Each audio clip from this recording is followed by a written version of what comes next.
नमस्कार साथियों, आज हम रीट लेवल 1 जो शिक्षक भर्ती परीक्षा है उसकी कट ऑफ की बात करेंगे। तो दोस्तों, कट ऑफ के बारे में बताना बहुत ही आसान है, लेकिन मैं जानता हूं क्योंकि जो परीक्षा देके जो आते हैं बच्चे, उनके ऊपर किस तरह का मनोवैज्ञानिक दबाव होता है, किस तरह से वो सामाजिक प्रताड़ना के शिकार होते हैं। यानी कि हर कोई कहता है कि भाई तेरा चयन नहीं हुआ है, तेरा चयन नहीं हुआ है। तो दोस्तों, यहाँ जो मैं कट ऑफ आपको बताने जा रहा हूँ वो बहुत सटीक हैं। लगभग काफ़ी जो मेरे जो विद्यार्थी हैं, स्टूडेंट्स हैं, उनसे जो डाटा कलेक्ट किए गए हैं, मेरे जो साथी हैं उनसे भी मैंने एनालिसिस किया और उस बेस पे ये कट ऑफ की बात की जा रही है।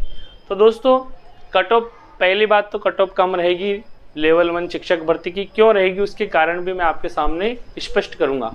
तो चलिए दोस्तों, आपकी आज की जानकारी आपके साथ साझा करते हैं। दोस्तों, रीट लेवल 1 की कट ऑफ की बात कर रहा हूँ। यहाँ पे टोटल जो आवेदन आए 2,12,259 आए, यानी कि करीब 2 लाख के समथिंग। अब दोस्तों, इसमें उपस्थित रहे 1,96,696 बच्चे, यानी कि अभ्यर्थी की संख्या कितनी रही? 1,96,696। अब दोस्तों, कुल पदों की संख्या आप सब जानते हैं 21,000 पद आने वाले हैं। तो दोस्तों, लगभग पद भी अच्छे खासे हैं और बैठने वाले भी लगभग 2 लाख के लगभग। तो अब बात करते हैं एक सीट के ऊपर दावेदारी की बात की जाए तो लगभग 9 अभ्यर्थी, यानी कि एक सीट के लिए 9 अभ्यर्थी के बीच में संघर्ष है, कंपटीशन है। तो दोस्तों, कंपटीशन ज़्यादा भी नहीं है, एक सीट 9 कैंडिडेट। अब बात करते हैं नॉन टीएसपी के अंदर। तो दोस्तों, 19,192 सीटें नॉन टीएसपी की, यानी कि अच्छी खासी सीटें हैं, करीब 19,000 के समथिंग है। और टीएसपी के अंदर दोस्तों आ रही है 1,808 सीटें, यानी कि 1,808 सीटें। तो सीटें यहाँ पे भी अच्छी हैं। अब दोस्तों, मेरिट कम रहेगी, इसका कारण क्या है? दोस्तों, इस बार पहली बात तो 2 एग्ज़ाम हुई। एक तो प्रारंभिक, यानी कि दूसरी जो 2 एग्ज़ाम हुई, तो दूसरी एग्ज़ाम्स के अंदर वही आए जो पहले एग्ज़ाम्स पास करके आए। अब दोस्तों, जब 2 बार एग्ज़ाम हुई, ये भी एक मनोवैज्ञानिक कारण है कि यानी कि हर कोई चाहता है कि अपन ज़्यादा से ज़्यादा क्वेश्चन अटेम्प्ट करेगी। सेकेंड पारी में सेकेंड इनिंग खेल रहा होता है, यानी कि डू एंड डाई की कंडीशन होती है। दोस्तों, नेगेटिव मार्किंग। तो नेगेटिव मार्किंग क्या है? तो दोस्तों, नकारात्मक अंकन एक ऐसा न्यू मान के चलो कि पढ़ने वालों के लिए बहुत बढ़िया है, लेकिन जो नहीं पढ़ते हैं या जिनकी तैयारी कम है, तो वो नेगेटिव मार्किंग में कहीं भी कॉम्पिटिटर्स बच्चे के साथ या कॉम्पिटिटर के साथ कहीं पे भी नहीं टिक पाएंगे। क्योंकि जैसे ही आपने नेगेटिव किया, आपने 3 इक्वेशन मान लीजिए नेगेटिव कर दिए, तो दोस्तों आपका जो सही क्वेश्चन है वो भी आपका चला जाएगा। तो दोस्तों, ये भी नेगेटिव मार्किंग बहुत ही ज़्यादा इसको मेरिट को नीचे खिसकाती है या कट ऑफ को गिराती है। दूसरा है सीटों की संख्या। दोस्तों, सीटों की संख्या भी अच्छी खासी है। जो हम कहते हैं कि मेरे 125 आ रहे हैं या ज़्यादा आ रहे हैं, तो वो नंबर वाले जो जिनकी अच्छी तैयारी होती है ना, वो 2-5% ही होते हैं। इसके बाद धीरे धीरे मेरिट गिरने लग जाती है। दोस्तों, ज़्यादा प्रश्न करने का मनोवैज्ञानिक दबाव। जब एक बात तो है दोस्तों, एक हम सामान्य बाहर अगर एग्ज़ाम देते रहते हैं, एक परीक्षा हॉल में हम एग्ज़ाम देते हैं, परीक्षा हॉल में एक मानसिक दबाव होता है, परीक्षा हॉल में एक अलग ही दबाव होता है। उस दबाव के कारण कई बार अपन जिस क्वेश्चन को अपने को अच्छे से पता होता है वो भी अपन हल नहीं कर पाते हैं। तो ये ज़्यादा क्वेश्चन करने का दबाव रहता है कि ज़्यादा क्वेश्चन अटेम्प्ट करें ताकि कट ऑफ के अंदर आएँ। लेकिन उसमें दोस्तों, ज़्यादा क्वेश्चन में कई बार अपने नेगेटिव भी चले जाते हैं। तो दूसरा ये भी है कि ज़्यादा क्वेश्चन अटेम्प्ट करने से नेगेटिविटी भी, यानी कि अगर हमारी अच्छी तैयारी है तब तो ज़्यादा क्वेश्चन अटेम्प्ट करना अच्छी बात है, लेकिन अगर लो तैयारी है और हम अटेम्प्ट करते रहेंगे तो दोस्तों यहाँ से भी हम पिछड़ सकते हैं। नेगेटिव मार्किंग भी प्रभावित करती है। तो दोस्तों, अब हम कट ऑफ की बात करेंगे।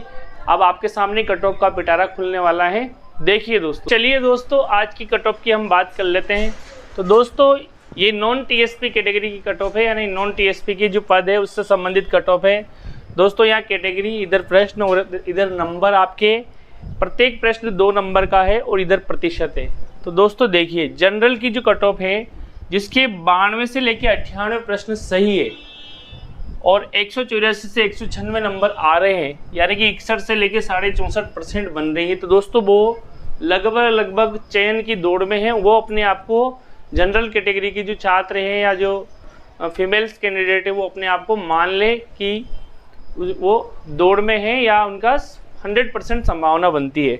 अब दोस्तों ओबीसी की बात करें तो 90 से 95 नंबर जिनके आ रहे हैं, 90 से लेकर 95, 180 से 190 अंक आ रहे हैं, 90 से 95 प्रश्न या 180 से 190 अंक बन रहे हैं और 60 से 63% बन रही है, तो दोस्तों वो भी ओबीसी की जो उम्मीदवार, क्योंकि अधिकांश मैंने भी मेरे जो स्टूडेंट्स हैं उनसे डाटा कलेक्ट किया, बातें की, उसके बेस्ड पे ही बता रहा हूँ मैं। ईडब्ल्यूएस में 89 से लेके 91 प्रश्न जिनके सही हैं या 178 से 182 अंक आते हैं, तो 59 से 60% बन रही है, तो दोस्तों वो अपने आप को क्या माने, लगभग सेफ जोन में माने या संभावना उनकी 100% है।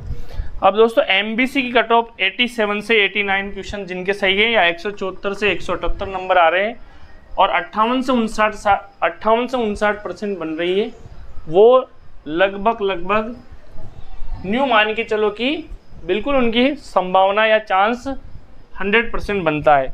दोस्तों अब एससी की बात करें, ईडब्ल्यूएस की हमने एमबीसी की बात करें तो 87 से 89 प्रश्न, 174 से 178 अंक और प्रतिशत जो है 58 से 59, वो इस कैटेगरी में शामिल है या इसके अंदर चांस उनके फुल हैं। एससी की कट ऑफ दोस्तों 84 से 87 नंबर जाने की पूरी संभावना है, जिनके 84 से 87 आ रहे हैं, 168 से 174 अंक बन रहे हैं और 56 से 58% हैं, तो वो अपने आप को माने दोस्तों कि वो लगभग चयन की दौड़ में है। एसटी की कट ऑफ दोस्तों, एसटी की कट ऑफ 80 से 84 क्वेश्चन जिनके सही हैं, 160 से 168 नंबर आ रहे हैं, 53 से 56% बन रही है इसके बीच में, तो दोस्तों उनके 100% चांस है। दोस्तों आपको लग रहा होगा कि सर बता रहे हैं 61 से 64%, तो नेगेटिव मार्किंग जो होती है दोस्तों, जब हम पहली बार कहते हैं कि अपने इतने नंबर आ रहे हैं, लेकिन जब वास्तविक आंसर की आती है, जब हम अपनी कीज़ मिलाते हैं, तो जो जितना भी ऊपर जो नंबर बताने का जो हमारा जो अनुभव था या जो कॉन्फिडेंस था, वो अपने आप गिर जाता है, क्योंकि वास्तविकता में मैंने भी कई बार एग्ज़ाम दी, एग्ज़ाम में काफ़ी मनोवैज्ञानिक दबाव होता है।